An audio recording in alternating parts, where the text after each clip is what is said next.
اس کو سمجھ سکتے ہیں، انسانوں نے بار بار دیکھ کر اس چیز کو سمجھا ہے، لیکن انسان اس کو چینج یا اس کے ساتھ کچھ اور نہیں کر سکتے ہیں۔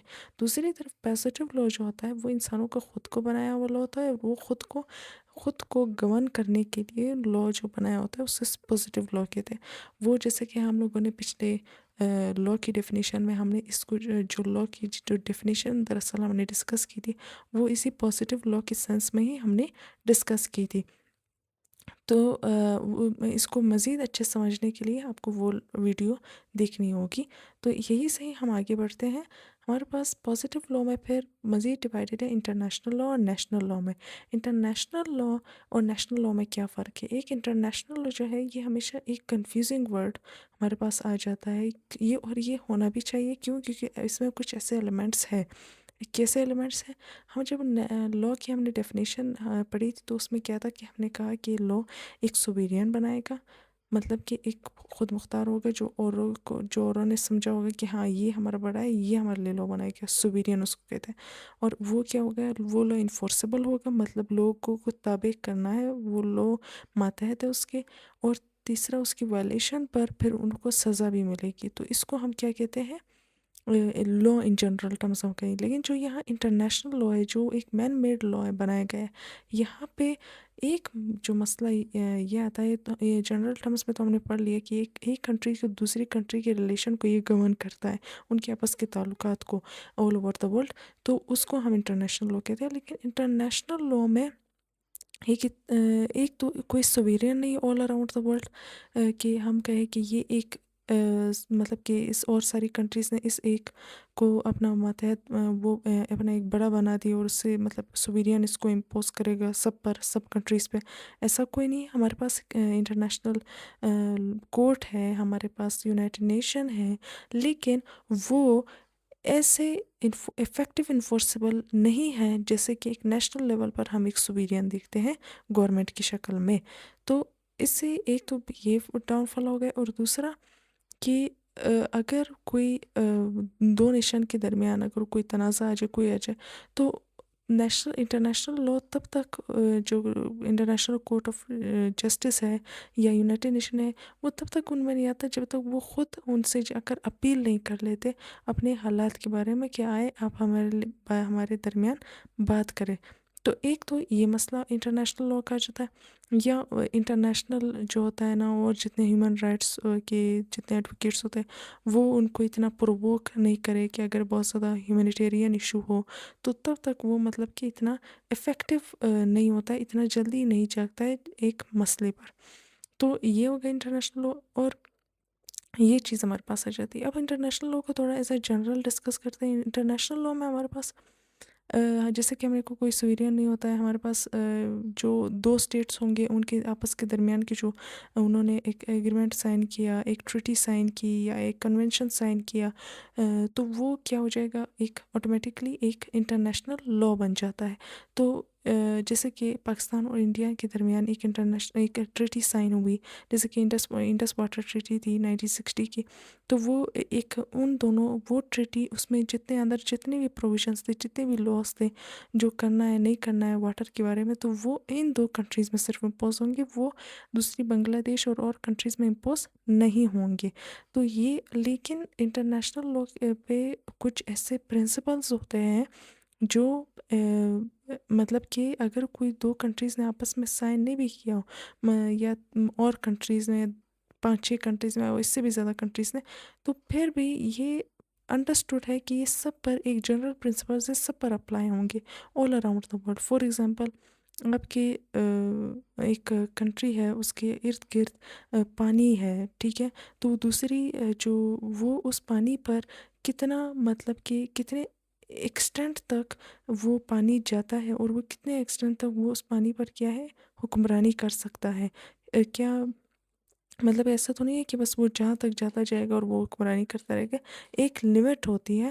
تو اس کو بھی ایک جنرل پرنسپل کے تحت اس کو ایک لمٹ قائم کی گئی ہے، تو وہ limit sub per all around the world impose ہوتی ہے۔ وہ یہ نہیں کہ کچھ کنٹریز کہے کہ ہم اس کو نہیں مانتے ہیں تو ان پر امپوز نہیں ہوگی، وہ آل اراؤنڈ دا ورلڈ سب پر۔ اسی طریقے سے اور پرنسپلس ہیں جن کو ڈیٹیل میں جانے کے لیے پر بہت اس میں ٹائم چلا جائے گا تو ہم ٹریٹی ایگریمنٹ کنونشن کیا ہے اس کو بھی اگر مزید اگر ہم بریک ڈاؤن کر کے سمجھیں گے تو اور ٹائم جائے گا. اگر آپ کو اس میں سمجھنا ہو تو آپ مجھے اس پہ کمنٹس میں ریکویسٹ کر سکتے ہیں. میں اس کو آپ کو مزید ان کو بھی بریک ڈاؤن کر کے انٹرنیشنل لاء پہ ہم ایک اور گفتگو کریں گے. تو آگے بڑھتے ہیں نیشنل لاء پہ.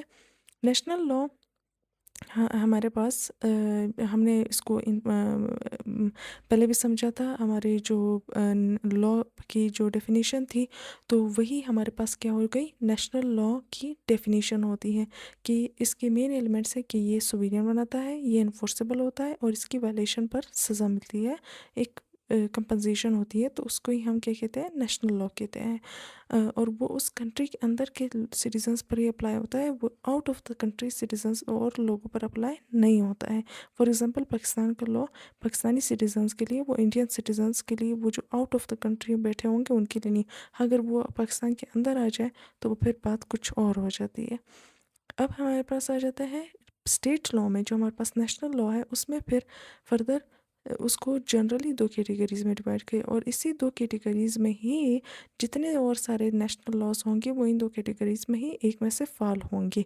پہلے پبلک لاء, جیسے کہ ہم نے کہا کہ لوگوں کے آپس کے تنازعات جو وائلیشن کرے ان کو ان کو کے لیے جو لاء ہے وہ ہے پبلک لاء.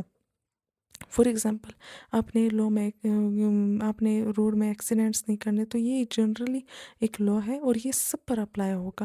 سول لاء وہ لاء ہوتا ہے جو 1-2 لوگ جو خود مختار ہو کر جو آپس میں ایک ریلیشن قائم کرتے ہیں کانٹریکٹ کے ذریعے, تو وہ میرٹل ریلیشن ہو سکتا ہے, وہ ایک پارٹنرشپ کا بزنس پارٹنرشپ کا ریلیشن ہو سکتا ہے. تو وہ 2 انڈیویجول یا 3-4 انڈیویجول یا اس سے بھی زیادہ انڈیویجول پارٹنرز جو ہوتے ہیں, تو ان پہ جو لاء عائد ہوگا, جو مطلب کہ جو ان پر صرف انفورسیبل ہوگا, اس کو ہی ہم کہتے ہیں سول لاء, جس میں ہمارے پاس بہت سارے لاءز آ جاتے ہیں. ہم اس کو مزید ڈسکس کریں گے دونوں کو بریک ڈاؤن کر کے.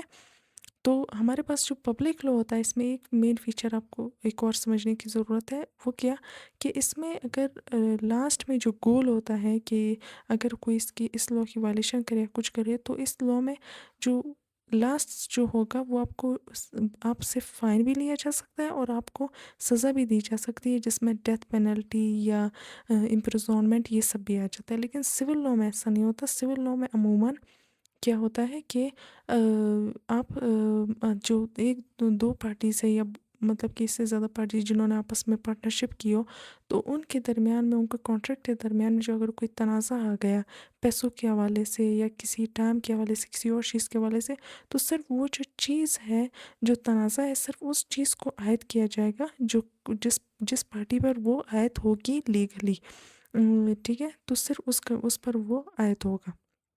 تو یہ ہوتا ہے اس کو ہی ہم کہتے ہیں کمپنسیشن, جو تاوان اس میں دیا جاتا ہے. تو جنرلی ایک ایسے کوئی پنشمنٹ نہیں ہوتی ہے.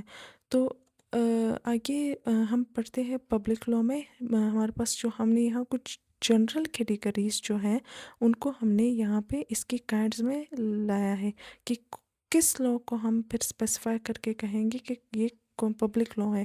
کانسٹیٹیوشنل لاء ہے, فار ایگزامپل آپ کے جتنے کون سے فنڈامنٹل رائٹس ہیں اس کی اگر کوئی وائلیشن کرتا ہے تو وہ سارے پبلک لاء میں آتے ہیں. اس میں صرف کمپنسیشن نہیں بلکہ پنشمنٹ بھی ہوتی ہے, سزا بھی ملتی ہے. تو پھر ہمارے پاس ایڈمنسٹریٹو لاء ہو گیا, ہمارے پاس ریگولیٹری لاء ہو گیا, انوائرمنٹل لاء ہو گیا, لیبر لاء ہو گیا. تو یہ سارے کیا ہے انسانی حقوق کے حوالے سے لاءز ہوتے ہیں اور یہ جنرلی سب پر اپلائی ہوتے ہیں, چاہے ایک مطلب کہ کوئی لوگ آپس درمیان میں کوئی ریلیشن قائم کرے خود مختار ہو کر یا نہیں, سب پر یہ ایکولی اپلائی ہوتے ہیں کیونکہ یہ ایک جنرل لاءز ہوتے ہیں. تو اس کے علاوہ اگر ہمارے پاس پبلک لاء کی اور مثالیں دی جائے تو وہ ان کی سب کیٹیگریز ہوگی, مطلب کہ ان کے اندر ہی فال کرے گی. جیسے کہ اگر ایک لاء ہو گیا چائلڈ میرج ریسٹرینٹ لاء, تو وہ ہمارے پاس کون سا, وہ فنڈامنٹل رائٹ سے ریلیٹڈ ہے. وہ ہمارے پاس اگر ایک فنڈامنٹل رائٹ ہمارے کانسٹیٹیوشن میں بات کی جائے تو رائٹ ٹو لائف, تو وہ اس میں اصل میں کانسٹیٹیوشنل کیٹیگری میں ایک فنڈامنٹل رائٹس کی کیٹیگری میں فال کرے گا وہ لاء.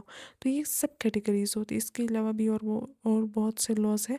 تو یہ سارے مطلب کہ اگر آپ کو کچھ جنرل پرنسپلس اگر آپ پبلک لاء کے حوالے سے اگر آپ صحیح سمجھ لیں جنرل ایلیمنٹس، تو جو ہم نے یہاں ڈسکس کیے ڈیٹیل میں، تو آپ پھر جتنے اور لاز ہوتے ہیں آپ اس کو کلیریفائی کر سکتے ہیں کہ یہ سول لاء ہے، یہ پبلک لاء ہے۔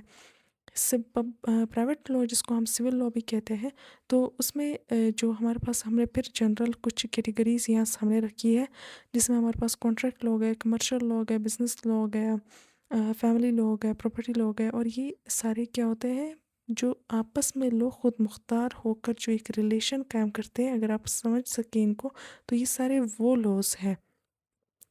اس کے علاوہ بھی اور سب کیٹیگریز ہو سکتی ہے۔ فار ایگزامپل انہیریٹنس کا لاء ہو گیا، تو انہیریٹنس کا لاء کس میں فال کرے گا؟